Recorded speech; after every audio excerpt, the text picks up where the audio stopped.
दोस्तों उन लोगों के लिए बहुत बड़ी खुशखबरी है जो एचआईवी के ज्यादा रिस्क में होते हैं, ज्यादा क्लोज होते हैं, जैसे डॉक्टर है, नर्सिस है, टेक्नीशियन है या फिर आम पब्लिक जिसको अभी तक एचआईवी नहीं हुआ है। दोस्तों आज मैं बात करने वाला हूं वैक्सीन की।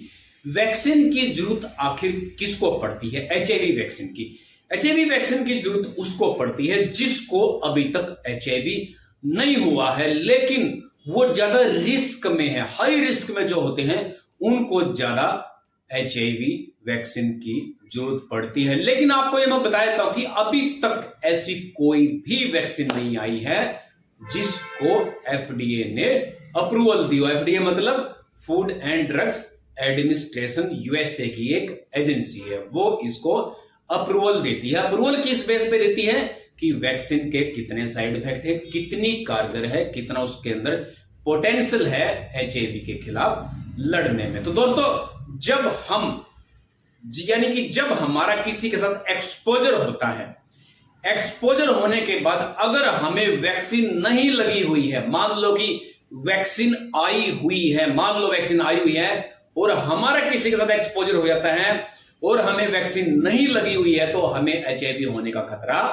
बढ़ जाता है। अगर वैक्सीन है, मान लो वैक्सीन डेवलप हो जाती है, तो फिर क्या होता है? अगर हम वैक्सीन लगवा लेते हैं तो फिर क्या होगा? अगर एचआईवी किसी के साथ, हमारा एचआईवी वाले जो भी महिलाएं हैं, पुरुष हैं, उनके साथ अगर हमारा इंटरेक्शन हो जाता है, यानी कि उनके साथ एक्सपोजर हो जाता है, तो फिर हमें एचआईवी होने का खतरा नहीं होता। यानी कि वैक्सीन किसको लगती है? जिसको एचआईवी नहीं होता। मान लो कि मैं हूं, मुझे एचआईवी नहीं है और मैंने वैक्सीन लगवा ली है, लगवाने के बाद मेरा किसी के साथ एक्सपोजर होता है तो मुझे एचआईवी नहीं होगा। जिसको पहले से एचआईवी हो चुका है उनके लिए वैक्सीन काम नहीं करती, उनके लिए काम करती है एचआईवी क्योर्ड, अगर एचआईवी क्योर्ड आ जाता है। तो दोस्तों आज मैं बात करूंगा एचआईवी वैक्सीन की। एक नया ट्रायल सजेशन में आया है जिसको बोलते हैं nano particle stimulate immune system.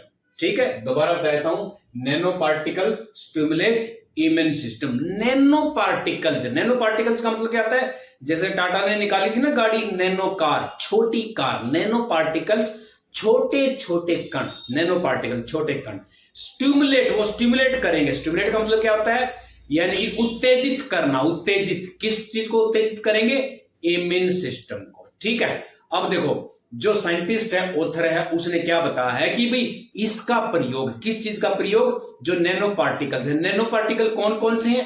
Protein और एमआरएनए। ये क्या काम करते हैं? देखो जब किसी एचआईवी वाले, जैसे जो बंदर होते हैं जिसके अंदर पहले से एचआईवी है, या फिर किसी के अंदर एचआईवी, मान लो कि देखो सबसे पहले आपको बताना चाहूंगा, मान लो किसी जो चूहे होते हैं या फिर बंदर होते हैं, उनके अंदर ये जो मैंने बताया है वैक्सीन जो है, इसका डोज देखा गया है। ठीक है, जब डोज दिया, डोज देने के बाद फिर एचआईवी जो पार्टिकल्स हैं, जो वायरस है, उसके अंदर डाला गया, तो उसके खिलाफ फिर क्या हुआ कि चूहे और बंदर के अंदर जल्दी जल्दी एंटीबॉडीज बनना शुरू हो गए और जिन्होंने एचआईवी को खत्म कर दिया। यानी कि ये एक बहुत बड़ी रिसर्च सामने आई है। इसके ऊपर और रिसर्च करना, ह्यूमन के ऊपर रिसर्च करना, और वो भी मल्टीपल तरीके से रिसर्च करना अभी बाकी है। ये तो मैंने बताया नैनो पार्टिकल्स का। एक और नैनो पार्टिकल्स जो कि जिसको हम बोलते हैं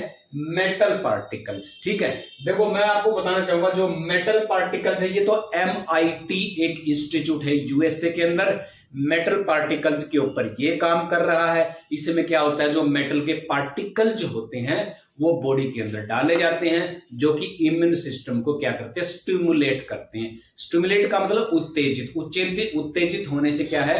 हमारा जो इम्यून सिस्टम वो जाग जाता है, एक्टिव हो जाता है। जब बाहर से कोई वायरस आता है फिर उसके खिलाफ वो प्रोटेक्शन, यानी कि अपने शरीर की प्रोटेक्शन कर लेता है और उसको खत्म कर देता है। यानी कि इस पे भी काम चला हुआ है। और जो ऊपर मैंने बताया कि nano particles stimulate immune system, जो मैंने बताया कि प्रोटीन और एमआरएनए के ऊपर काम चला हुआ है, ये भी सेम टू सेम ऐसा ही करता है। ये क्या काम करता है, हमारे शरीर के अंदर जो सेल जो होते हैं उस सेल को टीचिंग यानी कि पढ़ाई करवाता है कि जब कोई वायरस आए तो आपने उसके खिलाफ कैसे रिस्पॉन्स देना है। मान लो आपको वैक्सीन लग जाती है, अब क्या है, वैक्सीन लगने के बाद वो एचआईवी के खिलाफ क्या करेगा, वो हमारे सेल को एक ट्रेनिंग देगा, टीचिंग जैसे ट्रेनिंग दे देगा, और पहले से ही ट्रेनिंग दे देगा।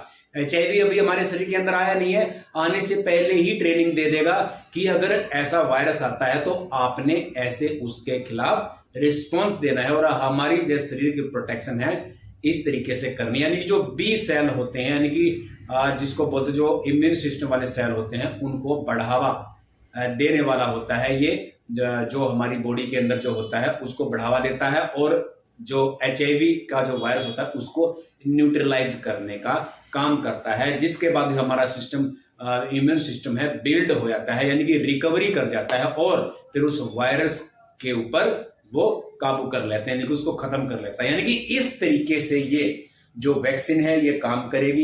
इसके ऊपर देखो आगे रिसर्च होना बहुत ज्यादा बाकी। ऑथर जो होता है, लेखक उसने बताया है, साइंटिस्ट ने बताया है, अभी तो जो ट्रायल हुआ है वो बंदर के ऊपर हुआ, चूहे के ऊपर हुआ है, लेकिन इसका जो ट्रायल है, पहला ट्रायल है, ये खबर जो है 30 मई 2024 की है। इसका जो ट्रायल है आगे आने वाले समय में इसका ट्रायल शुरू हो सकता है, वो भी मल्टीपल ह्यूमंस के ऊपर, अलग अलग लोगों के ऊपर इसका ट्रायल शुरू हो सकता है। दोस्तों अगर आपको ये जानकारी अच्छी लगी तो इसको लाइक करो, शेयर करो, सब्सक्राइब करो। तो फिर मिलेंगे आपसे किसी अच्छी सी वीडियो में, तब तक के लिए धन्यवाद।